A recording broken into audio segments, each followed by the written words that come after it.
of all our four panelists today. We have Sunny Sharma.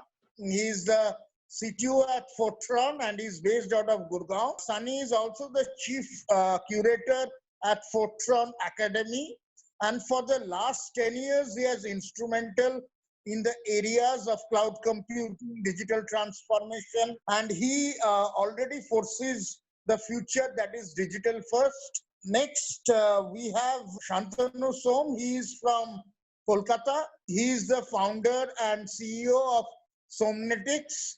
This is a software product and ITS company based out of Kolkata, and they catered globally to enterprises as well as large corporates. Shantanu, incidentally, is a member of IEEE and then part of the special interest group in data science at NASSCOM.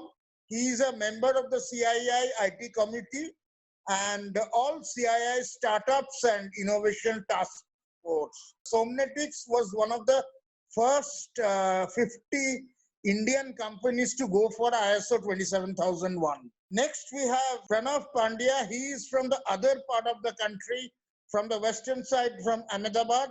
He is the co-founder and the chairman of Dev IT Limited. Dev IT is an end-to-end IT service provider, a system integrator who is based out of Ahmedabad since 1997, and they have operational footprint across Punjab, Haryana, Rajasthan, Gujarat, Madhya Pradesh, Maharashtra, and overseas also footprints in Canada. And we also have Neil Shah. He's from Mumbai. He's a chairman of Inside Business Machines. They are present in 14 locations across the country and has an employee strength of 300 plus. They are very active in BFSI, media and entertainment, healthcare, and the government sector. And the current growth engines are the SOX, the smart city, and surveillance. I would like to welcome all of you once more. We will come to the questions and a bit of ground rules. One, we are following an alphabetical sequence for the questions by the names of the panelists. Keep your answers restricted to 2 to 3 minutes. And while I'm asking specific panelists specific questions, if someone else has something to add, you are most welcome to do so, because ultimately we are looking at some best practices emerging out of this discussion. We also ask the audience to write in their questions in the chat mode, and towards the end of the webinar, we will take a couple of questions from the audience for the panelists. So my first question is to Neil. One of the biggest challenges which most mid-tier companies in the current situation are seeing is the impact on the cash flow. So how do you see this cash flow problem impacting, and as a result, how would you ensure salaries to your employees, which is necessary to keep their morale up in this scenario? When the world started, they were describing themselves as a before Christ and Anno Domini. I mean, maybe it is after Christ and all. So now I believe the world is going to talk reference of before COVID-19, that is BC 19, before COVID-19. After COVID-19 is AC 19, which is going to be DC 19. Right, so we are currently talking about DC 19. So what is going to happen during COVID-19 and how the cash flow is getting impacted?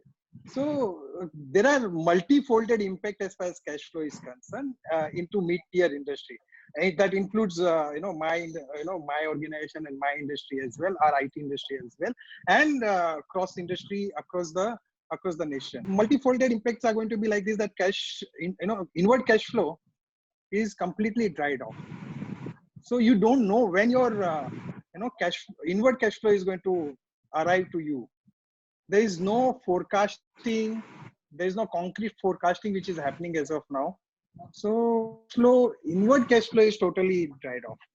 When we talk about outward, that is fixed with your fixed rentals, fixed electricity bills, maybe, and certain cases, then salaries. And of course, if we look at from our perspective, there are two costs which is impacting on a very bad manner on impacting your entire P&L is your rental, electricity, and your salary to your employee. So these are the fixed outflow. Other way around, the third fold is the vendor payment. Now here, when we talk about a payment going out from our side, are always going to be have a PDC attached, that is post-dated checks, which is attached and which we already hand it over to our distributors or our OEM. Now, having said that, your customer which is going to pay you, there is an uncertainty out there, and your outflow which is set, which is fixed, because you already handed over the PDC to your OEM vendors and distributors. Although currently distributors are facilitating extended credit, but still the major impact is going to be there because of this imbalance of your inflow versus outflow. In our industry, what people are as of now thinking on a three manner. One is going to be effort based or performance based salary. That is one. Second is going to be a deferment of salary. And third one is going to be on timesheet base. So all three are in a discussion phase. But then when we talk about timesheet, based salary or timesheet base of your entire organization on a timesheet, that will take you to a situation wherein you would able to pay an hourly basis to your employee, and that will make you enable to get part-timers into your industry, in your organization, or in your industry, having a performance measure out there. So that is one way of looking how the salaries are going to happen in coming days. Not now, then maybe next month, or maybe next to next month, or within 6 months. But timesheet base need to be adapted very fast. That is what European countries and Western countries are doing, wherein they are paying hourly basis salary and fortnightly basis or a weekly basis. So that is point number one. Point number two is going to be on a deferment basis. You create a slab within your organization, maybe up to one particular level. Let's say for an hypothetical pursuit, 40,000 a month, or maybe for, one layer as a 40,000 as a layer for layer number one, 75,000 layer number two. Maybe 1.5 lakh or 1 lakh beyond would be layer number three. And then you do a deferment of salary in a way that 40,000 you're not going to cut anything. On maybe 75 plus, you're going to release 70% now, 30% later on. Maybe on 1 lakh and above, it could be 60% or 55%, maybe 1.5 lakh and above. You can defer the salary 50% you're paying now, and maybe 50% later on. So this is what the second way of looking at. And third is basically going to be on a maybe totally performance based, wherein whichever you feel as NPA, you ask them to move out of the organization and balance. Again, you relook at the kind of cash flow you do have and have a salary cut and give it to them. So this is how the impact are going to be, because during COVID is going to be definitely a longer period than after COVID-19. I'm putting it as an open forum for a discussion as far as the salary point is concerned, because this is really a burning issue and we are reaching to a dead end, which is 30th of April or 1st of May. We will see later in the webinar if we can take up the salary issue again. Now I'll come to Pranav. First question for you is one part of where the revenues would come for the company are the relationship with the customers.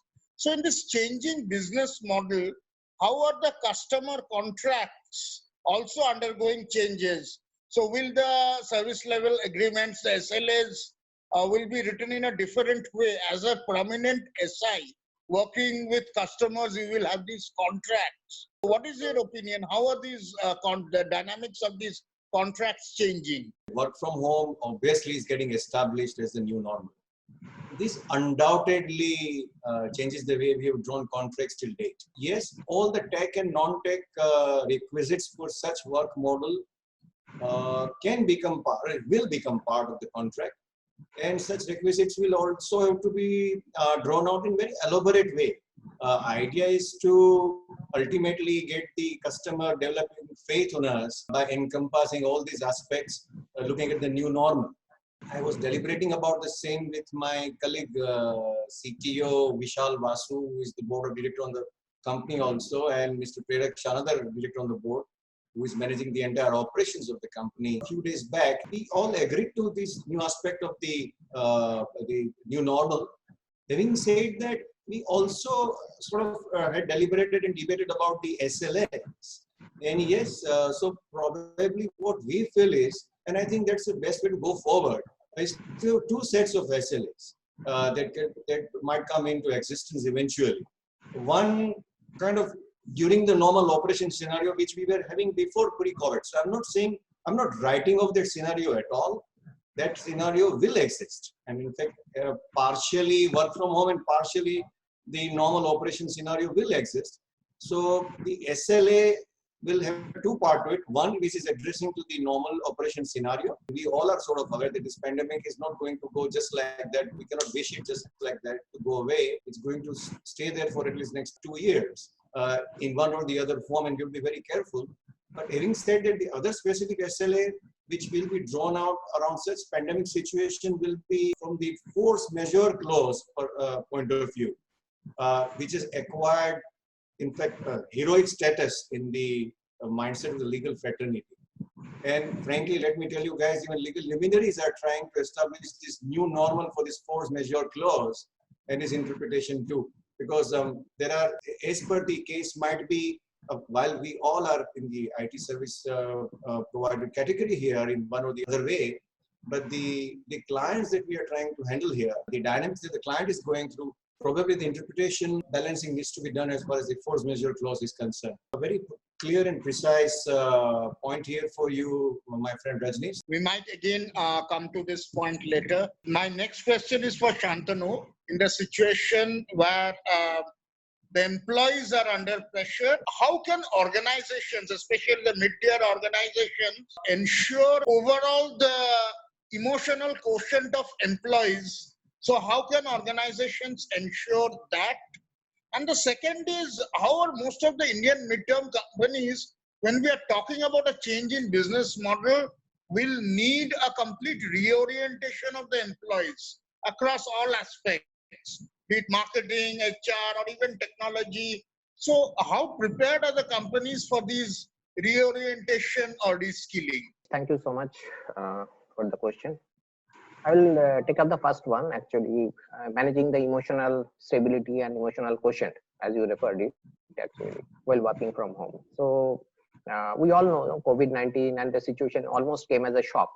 We are not, we did not get any long-term mental preparation to that this is going to come and this is going to happen. What we actually try to do is basically try to make an individual feel that he is not alone.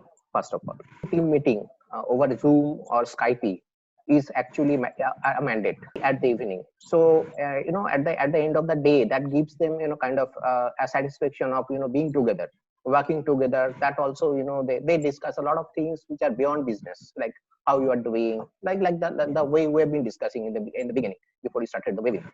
So in fact, I got the feedback that they are very happy with the situation, that they are feeling that they are not alone. They are a part of a team actually. The second portion is basically we have already declared monetary incentive for the good performance, so that they get some kind of encouragement and incentives actually for working good.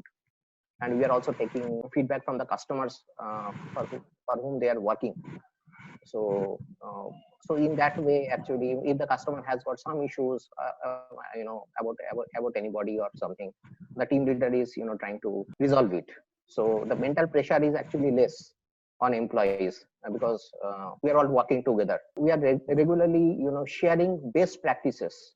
What is actually happening in other organizations? I'm getting a lot of best practice scenario from NASSCOM, from CII. So we are actually circulating it through WhatsApp groups. So they also read through some best practices, and they feel encouraged actually about that. So it's a sort of empowering the employments, giving them a feeling of empowerment even during these times. Absolutely. You asked that reorientation and all. Reorientation is something what we really need to look at if the situation situation of lockdown and partial lockdown continues for a very long period of time actually. So we need to really take a very hard look and very serious look at it. So my points are actually if we even open up partially, and any new recruit will actually pass through a situation where he will be asked to actually work from home for at least 3 to 4 days in a month, so that he gets the feel, and he gets the practice of doing it. We have got couple of junior employees who never work from home, but right now they are working from home. So their seniors are always guiding them. You do this, do that. In some cases, customers are getting annoyed. They are not being able to understand, or they are not being able to collaborate. Seniors are getting into the scene and holding their hand. Basically, hand holding is very important at the scene. So if the lockdown continues, we'll definitely allow people to work from home forcefully. Forcefully means it will be a part of the mandate. So there will be schedule that you will be working from home on these dates, and your seniors are going to assess you that how you are actually performing. We already have Slack and Same Page. These two applications are very good actually. They are an excellent collaboration tool. So they can communicate, they can share their thoughts, and they can interact actually with each other with Slack. And Same Page is also very good. If the lockdown and this thing continues, actually, home improvement and home audit is very important. We have already done it. I will come to that. If you ask me about our best practice, we have sent people to their home and we have actually audited their working environment. Even the quality of the chair, the placement of the desktop, quality of internet connection, and everything actually. So when they are working from home, there should be some minimum quality for that place. So if the employee is not in a position to do it, we are actually offering him capex also, like for improvement. Okay, thank you. Now coming to Sunny, change in business model will lead to this change in the process management.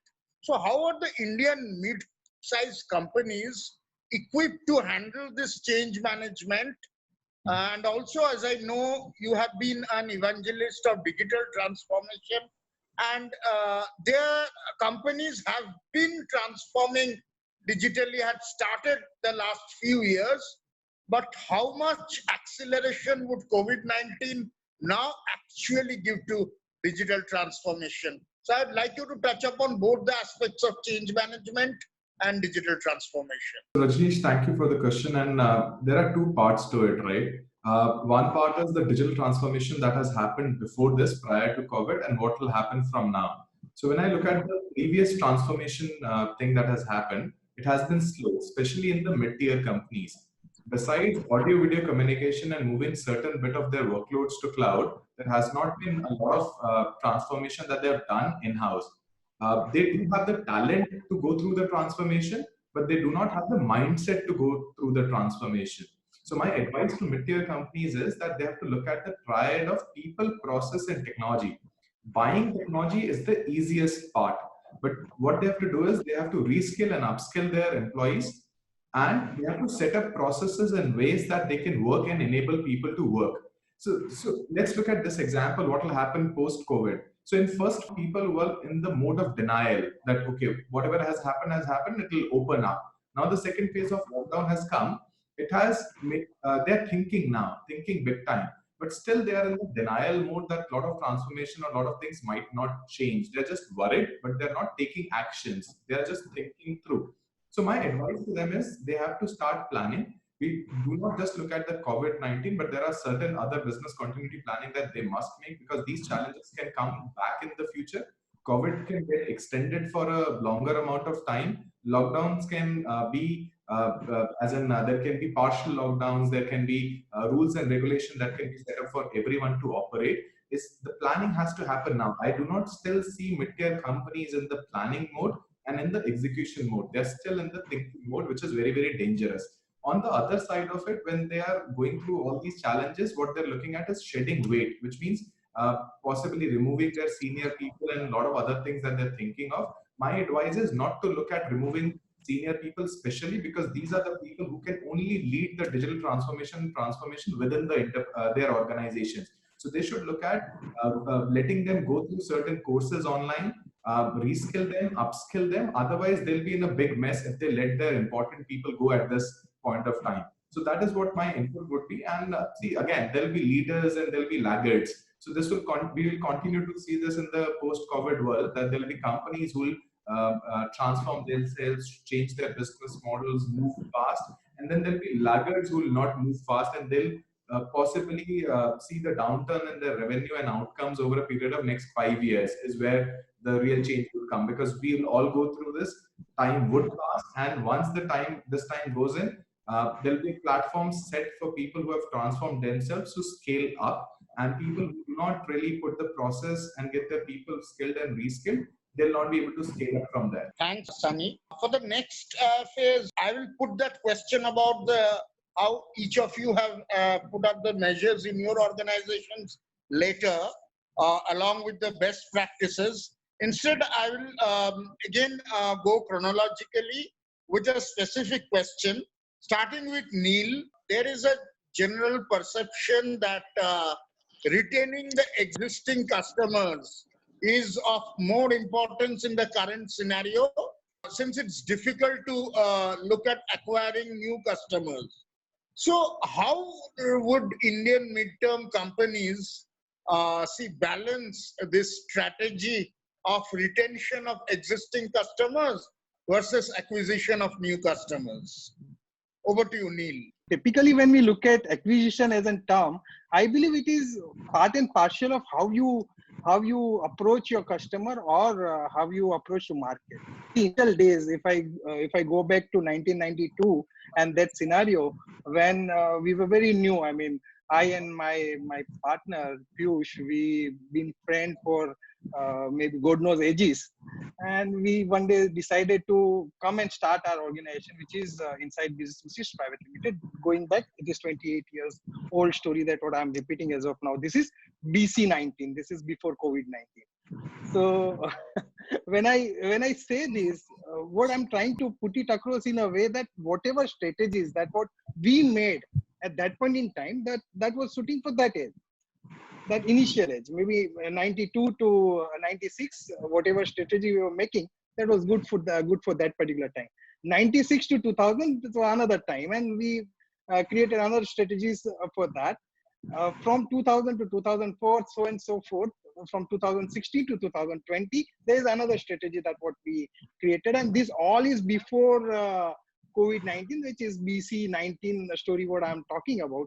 Or I believe that this all old BC19 strategy will have a dramatic and drastic change, and we can say a 360 degree change as far as whatever strategy we were doing previously that actually was running for 4 years or 5 years. Now it is going to be we are coming into a quarterly strategies and looking at how COVID-19 is moving, how from BC19 phase, which is during COVID-19 phase, we are moving towards after COVID-19 phase. So every time the strategy is going to be realigned with your business and your customers' expectations.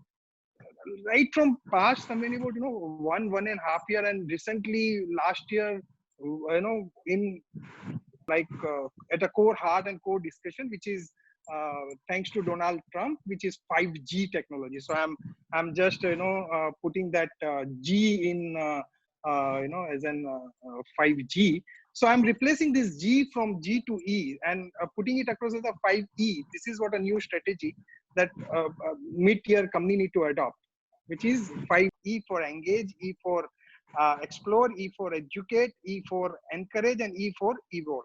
Organization need to adapt is engage with your employee, because your asset, I mean, a technology company, as a being technology company, that what we all are, our asset is our people. I mean, what kind of talent, what kind of skill that people possess, that is what our asset is. So engage with your asset, engage with your employee, and engage with your customer. This is first phase of engagement. So if you engage with your customer and employee more, so second thing, once you start engaging, you will understand that there are some new areas, new pain points which your customers are going through, and that will help you to explore new business, new opportunity, and new ways of doing business. So explore is the second E out of this 5E that what need to be in your strategy, and mid-tier will adopt, and mid-tier as of now is adopting this second E also. The third is educate. Once you explore that, okay, fine, what required at the customer place. When we look at current area, what we are using as of now, Zoom. I believe a couple of days back, the Zoom was in the news that Zoom has some security glitches and some issues and some data leakage and all. So this is going to be another opportunity for a mid-tier to go and explore, go and talk to your customer as far as collaboration tool is concerned, which is virtual meeting, video conferencing, and there are multiple things that what you are going to find. So those, when you explore, you come to know about this. Now you start educating your people, your employee. So with this is going to be a continuous skill monitoring and upliftment process that what we need to adopt. That is, educate your people, educate yourself, to move into a next phase of business area. The other thing, like emotional attachment, that is what a question that covers fourth P, which is encourage your people, encourage your employee with some kind of reward and recognition. Let them to earn if when they do some kind of certification, and keep on continuously upscaling the skill level. This is going to be a fourth E, which I believe need to be a part of our strategy. And the last E is evolve. And once you follow all these four E, the 5G, fifth E that will complete your 5E is going to be evolving of your organization. What we were doing before COVID-19, that is BC19, we used to sell, and then service our customer. And then after 3 years, we are going there for maintenance contract and providing them services. During COVID, this is not going to help. So to your customer, maybe you may not be paid for that service, and then sell. So serve, and then sell is going to be a part of new strategy. So in a way, service better today and sell later. This is going to be a next phase of digital transformation. The people who have not adapted digital transformation, this is not by choice, this is going to be by force. They need to adopt digital transformation. Next question, this is for Pranav. Regarding some of the technologies like cloud, edge computing, or remote services, do we foresee a more growing influence, or these technologies becoming more mainstream as the business models change? Referring to my favorite topic, I like to read the futurists books, and so when this pandemic was impeding, it was kind of lockdown was kind of eventual thing which we were hearing, it was kind of announced. I started remembering those invigorating conversations which I used to have with my father about the book that he liked way back. That was Future Shock. This question of yours has relevance to this. That's why I'm citing it here. In fact, I was very surprised. Maybe I missed it probably, but none of the people whom we have listened to in various webinars and various discussions and various lectures, online lectures across during this pandemic time, I have not come across anybody talking of what Mr. Toffler cited when we are talking of new normal way back in 1970. So while I will come back to that particular citation, which drives us towards the cloud and the remote services, but I would also like to harp upon a point here, and that's pertaining to Mr. Toffler's take on the future. It is extremely and fantastically relevant today. He actually said that when we think about future, it opens up questions of what's possible. Not necessarily what will be, but what is possible. And so when we talk of what is possible, while trying to find our way out, the future way out, that's where the cloud and remote services come in. And in fact, in this time of pandemic, I'm sure Rajneesh and every colleagues of ours out here would have realized that many of us really feel that jobs today require very less and fewer people to be physically present at office. I know there are certain aspects because of which the office doesn't lose the sheen per se, but overall we realize that. Let's accept it. And this is exactly what he predicted. Mr. Toffler in 1970, he actually talked of the electronic home, the electronic cottages, where people need not come out, and with the help of telecomputing, that's the word he used, which we call it today internet and internet-powered cloud and remote services. These are all hands-down truth today. Adoption of cloud and remote services are the model that has been adopted during this time of pandemic to a large extent. And at the same time, we will see more and more adoption in future because the businesses per se, their format of model, a business model are going to change. And that's where digital transformation, as our erstwhile colleague who spoke along with my colleague and co-founder, Mr. Jamin Shah, I'm sure you guys would be aware, he's pretty active in NASCOM core team too. We firmly believe that adoption of cloud and remote services along with digital transformation is here to stay. Our opinion in terms of telecommuting or the work from home policies may differ, may have a 50-50 taker today.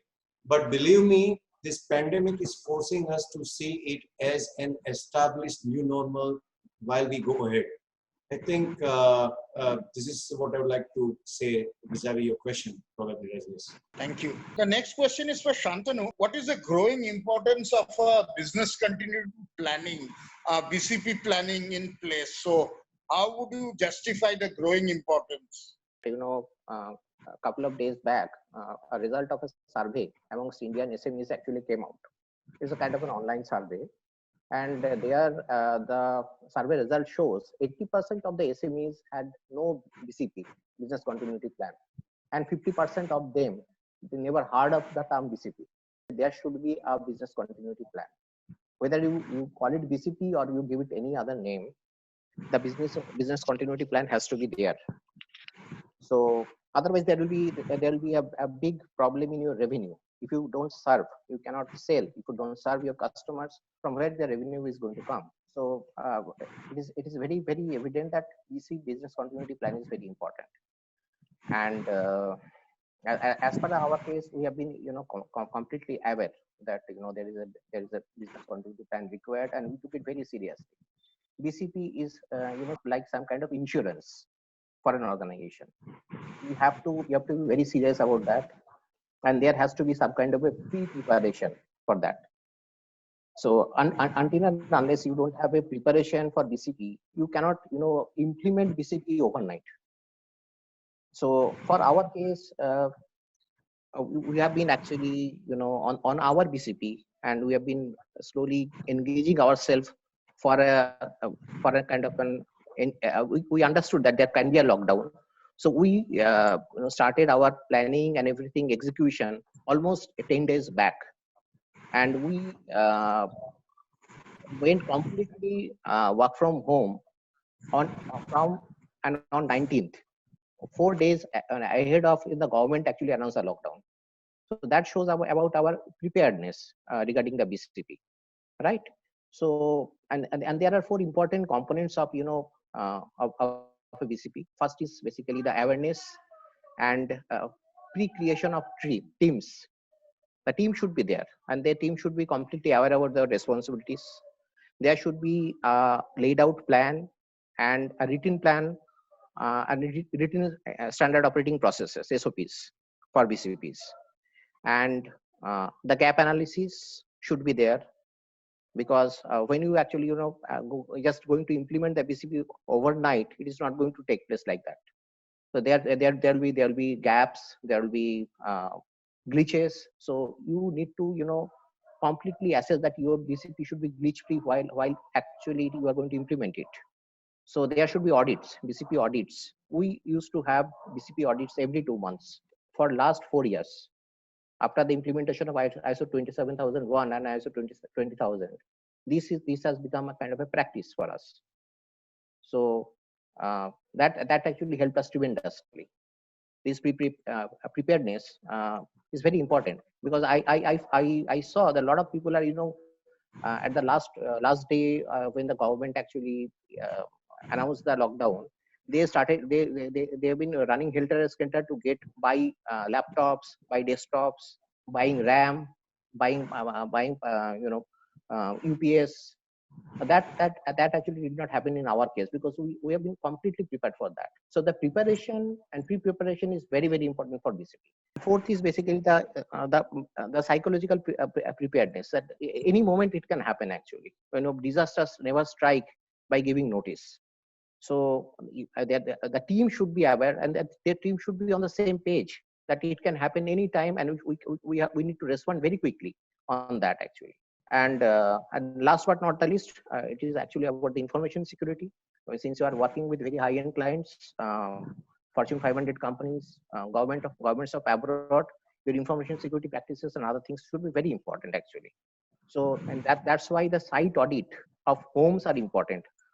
Our team used to actually do site audit of homes, even much before the pandemic actually happened. And there is a written reports actually. Endpoint securities, power, and the availability of internet.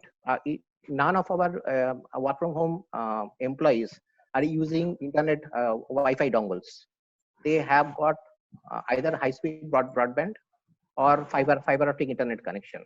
That is actually giving us a lot of edge. And our organization has got a capex budget for working from home. So these costs are not borne by our employees. These are borne by our organization. I shared our best practice as well as this is also giving you some idea that why we should take BCP very seriously. Got it. Thanks. I will come to Sunny now. Sunny, what according to you would predict what will be the new technologies which many of these mid-tier companies would now employ in this changing business model? What would be the new technologies which you foresee? Especially you are coming from an application development side, so you must be working with a lot of new technologies. So which technologies you think would help in this changed business model? Rajneesh, again, there are two parts to this entire change that they'll see from application development and product side. So first and foremost, what will happen is beyond the knee-jerk reactions, as some of my colleagues have mentioned, that people went on to get devices and other stuff. Beyond the knee-jerk reaction, there are two parts. First, they'll look at what they've invested on. So whatever products that they've invested on, there'll be a lot of focus within their teams to adopt it better. The second part is a lot of people would have heard of something called RPA, which is called robotic process automation. So a lot of these automation things will come into play. That will be zero touch, and that will start to see the adoption there. But what will happen is you have to set the base right. At this point of time, the mid-tier companies doesn't have the right platform to build a lot of such automation things in place. So first and foremost, they'll start with moving their ERP or finance systems on cloud. Then they'll focus on work from home environment with the project tracking and task management tools to improve the productivity and even track the outcome of their employees in the organization. Because this would happen, people then would look at setting up security, right, which is beyond the network that they have, which is about mobile application management or device management that will go into play. Video and audio communication, you would have noticed that it has seen a big jump in any case. Other aspect is once they start getting this platform right, the automation would start from email alerts to business analytics and even new ways of implementing compliance. Say, imagine a government releases certain compliance guidelines to manage their office work in a COVID environment. How do you even audit and adhere to those compliances? How do you even track it? So for those also there has to be agile development that has to happen, for which the platform has to be set. So it's more of this part from adoption to setting up the base platform right to build something new is where the focus of organization would be. And just for an example, right, in the last 40-45 days on Fortron Academy that we run, we used to get about 100,000, 200,000 people a month. Now, in the last 40-45 days, we have got 2 million people consuming our content on Fortron Academy. So imagine that the rate of adoption has gone higher because people are now trying to learn these things that they did not know before, but they did not value that much before. The focus is from the employee side and as well as the organization side on all fronts. Thanks. There are quite a few questions coming from the audience. So for paucity of time, I'll first take the audience questions rather than talking about the best practices. So Anand, can we have the questions from the audience? There's a one question which is quite wishful, which we all wanted to know. Uh, but then I will leave it to the panelists to decide. It says that how long do you think this lockdown will go? And what sort of impacts you feel are there for the economy, specifically to our industry? The lockdown, I would like to answer. Let's face it, it's going to be there in intermittent fashion. We just cannot wish it away. With the varieties of the hotspots cropping around, the relaxations will be very partial. Lockdown also will be in a partial format, or it will be in intermittent format. We simply cannot wish it away. But no specific date can be, or a time period can be placed beyond that. I think everybody is aware about it. But probably for the sake of reassurance, people would like to hear this. This is open to everybody else. Since I'm working a bit closely with the government sector, public sector, the way in which things are cropping up, this is what I needed to add here. Add to this, right? The right way to look into this lockdown perspective is to hope for the best, plan for the worst. And the worst thing that you should plan for is about a year's time that you should plan that you'll not be able to get back to the normal days that you had before 21st of March is what the planning should be about. And we should all hope for the best that it goes as soon as possible. Correct. Well said. This phase is full of uncertainty. DC-19 is going to long for how many days or month, or maybe, as you rightly pointed out, it could be a year as well. So definite impact would be there as far as Indian mid-tier or maybe small and medium or MSME or to the enterprise. I am sure that there are multiple fold down and bailout are going to be seen in this year 2020, and we all will at the end of maybe year 2020 will hope that why this 2020 was there, this should not have been there, or maybe we can go in some past and erase this 2020, because impact are going to be very high. The only thing which is going to help us survive and sustain is our attitude. That attitude only will give you that energy to move further, move forward, and take your business further, take your business forward, and keep your loved one happy and intact in your family. See, we should see the positive aspect of it as well. That in 2020, we are in the best place possible with the right internet and infrastructure available for the country in terms of internet and ISPs. Imagine this happening in 2010. So we should leverage on all the new opportunities that are offered in 2020 and take it positively, as my colleague has said. Absolutely.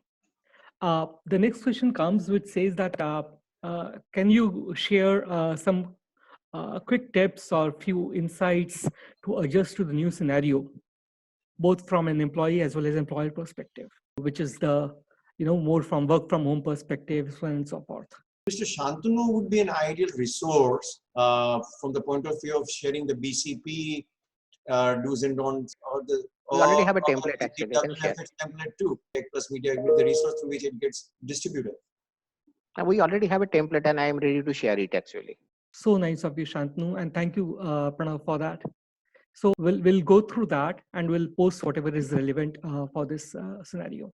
Another question I had from the audience was specifically when we are talking about remote support service.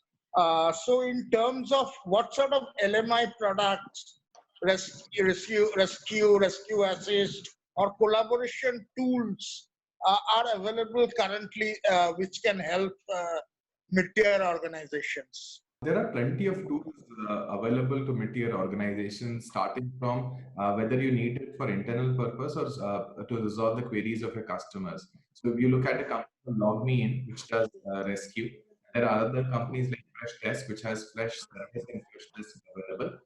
Then there are products available from ManageEngine and Zoho. So you can look at all sorts of products. If you want to go to a level wherein you also want to control the assets, there are other asset management softwares available. So it really depends on what kind of industry you are. Better to pick up the tools that are relevant in your industry and your work environment and scenario. Thanks. So before ending, I'll just like to sum up some of the main things that came up today. One, obviously, regarding the cash flow challenge and the salary, we can see different methods like the time sharing, salary deferment, slab-wise salaries. Regarding customer contracts and SLAs, increasingly we will see a blended or a mixed kind of SLAs or contracts coming, some from the normal time perspective and some maybe more from the work from home kind of environment. Then we talked about the emotional quotient or the emotional part of employees, keeping them emotionally healthy as well as physically healthy is very important. And gradually their reorientation or reskilling towards the new business model is imperative.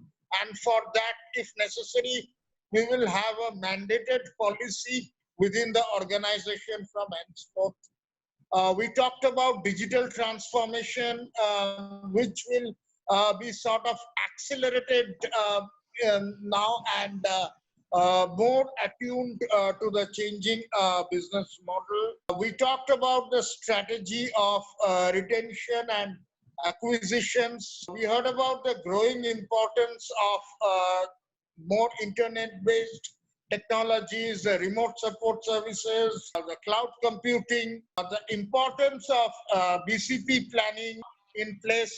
We will get from Shantanu sort of a guidelines on work from home environment, which we will share with the audience who are present today.